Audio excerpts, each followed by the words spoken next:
2026년 3월 2일 활기찬 월요일 아침이에요. 주말은 편안하게 잘 보내셨나요? 내일이면 드디어 새해 첫 보름달이 크고 밝게 뜨는 정월 대보름이에요. 우리 어르신들께는 설날만큼이나 큰 명절이라 아침부터 오곡밥 지으려고 찰밥 찌고 말려둔 나물 삶느라 손길이 참 분주하시죠? 집안 가득 구수한 나물 냄새가 퍼지는 걸 보니 벌써 대보름 기운이 물씬 느껴져서 제 마음도 덩달아 설레요. 예로부터 정월 대보름에 오곡밥과 나물을 나누어 먹으면 1년 내내 부스럼이 생기지 않고 무사태평하게 보낸다는 말이 전해 내려오잖아요. 그런데 이게 단순히 복을 비는 미신이 아니라 우리 조상들의 아주 치밀하고 과학적인 건강 비결이 담겨 있어요. 척박한 겨울을 지나 따뜻한 봄으로 넘어가는 이 시기에 우리 몸이 가장 필요로 하는 영양소들이 이 밥상 하나에 다 들어있거든요. 오곡밥에 들어가는 알록달록한 잡곡들이 우리가 평소 먹는 하얀 쌀밥보다 항산화 성분이 무려 몇 배나 더 많다는 사실 혹시 알고 계셨나요? 특히 겨울 내내 바싹 말려두었던 묵은 나물들은 단순한 반찬이 아니에요. 명절 음식으로 기름진 우리 혈관 속 노폐물을 싹 씻어내는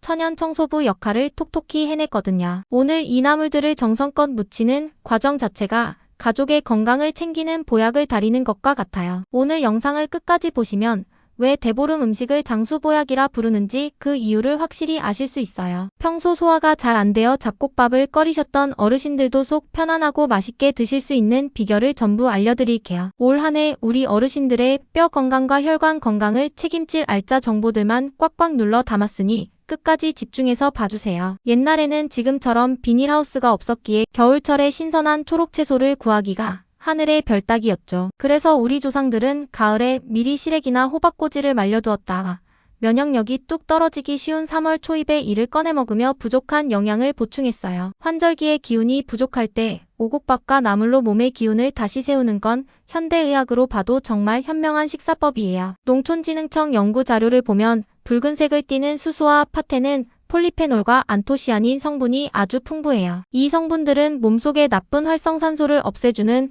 강력한 항산화 작용을 해서 어르신들의 체내 염증을 줄여주고 노화를 늦춰주는 고마운 역할을 해줘요. 오곡밥에 들어가는 찹쌀, 조, 수수, 팥, 콩은 저마다 효능이 다른데 특히 팥과 수수를 꼭 기억해주세요. 당뇨 때문에 하얀 쌀밥 드시기 무서웠던 어르신들께 오곡밥은 정말 최고의 건강식이에요. 잡곡에는 식이섬유가 백미보다 수배나 많아서 당이 천천히 흡수되도록 도와주거든요. 또한 노란조에는 칼슘이 많아 골다공증 예방에 좋고 수수의 마그네슘은 명절 뒤 예민해진 마음을 안정시켜 숙면을 돕는 효과까지 있으니 어르신들께 이보다 더 좋은 밥은 없겠죠. 대보름에 먹는 시래기, 고사리, 취나물 같은 묵은 나물들은 말리는 과정에서 영양이 더 강력해져요. 햇볕에 바짝 마르면서 비타민 D가 저절로 생성되고 식이섬유는 생채소일 때보다 훨씬 더 촘촘하고 풍부해지거든요. 이 영양소들이 듬뿍 담긴 나물을 오늘 삶아서 무쳐 드시면 겨울 내내 부족했던 비타민을 한 번에 보충하는 천연 영양제를 드시는 것과 같거든요. 이 나물들에 들어있는 엄청난 양의 식이섬유는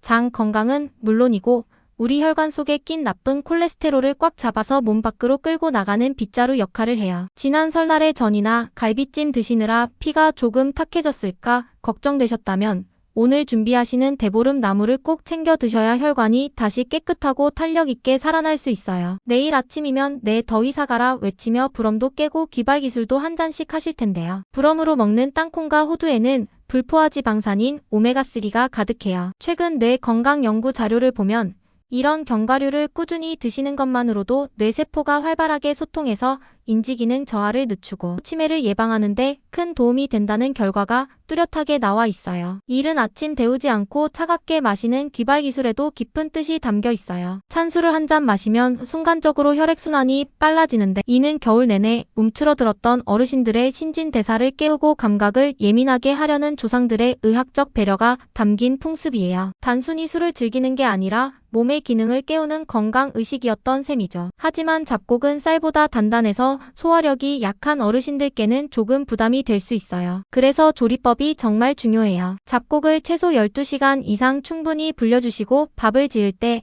평소보다 물을 반 컵 정도 더 넣어 압력솥에 푹 쪄내야 식이섬유가 부드러워져요. 팥은 껍질째 쓰면 속이 쓰릴 수 있으니 한번 삶아낸 물을 꼭 버리고 다시 사용하시는 게 소화에 훨씬 좋아요. 여기서 꼭 기억하셔야 할 점이 하나 있어요. 신장 기능이 많이 약해진 분들은 잡곡 속에 든 칼륨과 인성분이 오히려 독이 될 수도 있거든요. 이런 분들은 모든 잡곡을 끓는 물에 살짝 삶아낸 뒤 그 물을 완전히 버리고 밥을 지어보세요. 이렇게 하면 칼륨 함량이 획기적으로 낮아져서 안전하고 맛있게 대보름의 맛을 즐기실 수 있어요. 내 몸 상태에 맞춰 드시는 게 가장 중요해요. 나물을 볶으실 때는 꼭 들기름을 사용해보세요. 나물 속 비타민들은 기름과 함께 먹어야 몸에 쏙쏙 흡수되는데 들기름의 오메가3 성분은 혈액을 맑게 하는 시너지 효과까지 내거든요. 또한 오곡밥 지을 때 소금 간을 살짝 하시면 풍미가 살아나는데 혈압이 걱정되신다면 다시마 한 조각을 넣어보세요. 천연 감칠맛이 돌아 소금 없이도 정말 맛있는 밥이 완성됩니다. 오늘 정성껏 준비하신 대보름 음식이 어르신들의 몸과 마음을 든든하게 채워주는 최고의 보약이 되길 바랄게요. 내일 뜨는 커다란 보름달처럼 어르신들의 마음도 환하고 넉넉해지셨으면 좋겠어요. 올 한 해도 큰 병 없이 무사태평하시고 사랑하는 가족들과 맛있는 음식 나누며 행복한 시간 보내시길 저 어르신 길잡이가 진심으로 응원할게요. 새해 복 듬뿍 받으시고 건강한 3월 시작하세요. 어르신들 안녕하세요. 2026년 3월에 따스한 햇살이 비치기 시작했어요. 요즘 들판을 보면 파릇파릇 고개를 내미는 아주 반가운 손님이 있지요. 바로 봄의 전령사이자 의초라고 불리는 쑥이에요. 그런데 어르신들, 겨울에서 봄으로 넘어가는 이 시기에 부쩍 몸이 무겁고 자도 피곤하지 않으신가요? 나이 들어서 그래라고 그냥 넘기기엔 손발도 유독 차갑고 식사 후에는 속이 더부룩해서 고생하시는 분들이 참 많아요. 명절 지나고 지친 간과 탁해진 혈관이 비명을 지르고 있는 신호일 수 있거든요. 특히 우리 몸에 냉기가 돌면 면역세포가 제 역할을 못해서 병이 나기 쉬운데 비싼 영양제를 챙겨 먹어도 몸이 차가우면 흡수가 잘 안 된다는 사실 혹시 알고 계셨나요? 이 모든 고민을 한 방에 해결해줄 주인공이 바로 지금 우리 발밑에서 자라나는 쑥이에요. 쑥은 단순히 향 좋은 나물이 아니라 한방에서는 애엽이라 부르며 귀한 약재로 대접해왔어요. 이 작은 잎사귀 하나에 우리 몸을 살리는 놀라운 생명력이 꽉 들어차 있어서 예부터 7년 된 병을 3년 묵은 쑥으로 고친다는 말이 있을 정도예요. 쑥에 들어있는 시네올이라는 성분은 우리 몸속 해로운 균을 죽이고 위액 분비를 도와서 소화력을 쑥 올려줘요. 특히 현대의학 연구 자료를 보면 쑥은 혈액순환을 도와 몸을 따뜻하게 만들고 간 수치를 낮추는 데도 아주 탁월한 효과가 있다는 것이 입증되었어요. 가장 먼저 주목해야 할 부분은 쑥의 강력한 간보호 효과예요. 한국식품 커뮤니케이션 포럼의 영양 연구 자료에 따르면 쑥에 들어있는 유황 화합물과 비타민 성분들은 간의 해독 효소를 활성화해서 체내 독소를 밖으로 내보내는데 큰 도움을 줘요. 특히 쑥의 카피라리스 성분은 간에 쌓인 지방을 분해하고 간 수치를 안정시키는 역할을 한다고 해요. 명절에 기름진 음식 드시느라 고생한 우리 간을 쑥이 깨끗하게 씻어주는 거죠. 피로감이 심한 어르신들이 쑥국을 챙겨 드시면 간 기능이 회복되면서 아침에 일어날 때 몸이 훨씬 가뿐해지는 걸 느끼실 수 있어요. 어르신들 중에는 위가 약해 조금만 먹어도 속이 쓰리거나 가스가 차는 분들이 많죠. 쑥은 천연 위장약이나 다름없어요. 경희대학교 한의과대학의 임상 연구 결과를 보면 쑥 추출물은 위 점막의 혈류량을 증가시켜 위벽을 보호하고 염증을 억제하는 효과가 탁월해요. 쑥의 시네올 성분은 강력한 살균 작용을 해서 위염의 원인이 되는 대장균 등을 억제하고 소화액 분비를 촉진하죠. 농촌진흥청 영양 분석 결과에서도 쑥의 풍부한 식이섬유는 장 운동을 돕고 점막을 튼튼하게 한다는 사실이 밝혀졌어요. 실제로 위궤양이나 만성 위염 증상이 있는 분들이 쑥을 꾸준히 섭취했을 때 위장이 편안해지는 임상적 변화가 뚜렷하게 나타났어요. 쑥은 피를 맑게 하는 청열제로도 유명해요. 쑥 속의 칼륨 성분은 몸속 나트륨을 배출해 혈압을 조절하고 클로로필이라 불리는 엽록소 성분은 혈관 내 콜레스테롤을 제거해서 혈액을 깨끗하게 해줘요. 국내 혈관 건강연구소의 발표에 따르면 쑥 섭취는 혈관 벽의 탄력을 높이고 혈전 생성을 억제하는 데 기여한다고 해요. 그래서 손발이 유독 차가운 수족 냉증이 있거나 고혈압이 걱정되는 어르신들께 쑥은 최고의 친구가 되어줘요. 피가 깨끗해지고 순환이 잘 되면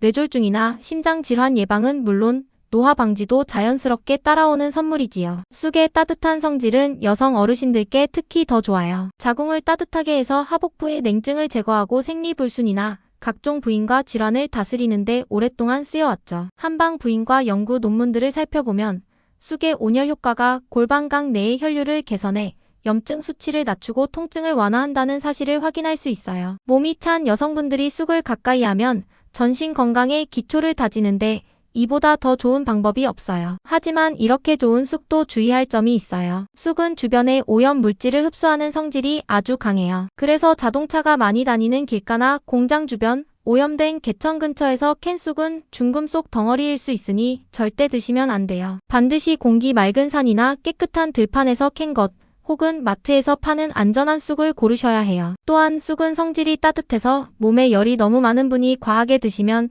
설사나 복통이 생길 수 있으니 하루 한 접시 정도로 적당히 즐기시는 게 가장 좋아요. 오늘 알려드린 쑥의 든든한 연구 결과들이 어르신들의 지친 기력을 싹 깨워주고 몸속 온기를 가득 채워주길 바랄게요. 겨울에 꽁꽁 언 땅을 뚫고 올라온 쑥의 강인함처럼 우리 어르신들도 활기차고 향긋한 봄을 맞이하셨으면 좋겠어요. 어르신들, 오늘 점심엔 향긋한 쑥국 한 그릇 끓여보시는 건 어떨까요? 모시조개 몇 알 넣고 끓인 따뜻한 국물 한 모금에 건강이 쑥쑥 자라날 거예요. 오늘 내용이 도움되셨다면 구독과 좋아요로 응원해주세요. 어제보다 더 건강한 내일을 위해 저 어르신 길잡이가 늘 곁에서 정직한 정보를 전달해드릴게요. 향긋하고 행복한 봄날 보내세요.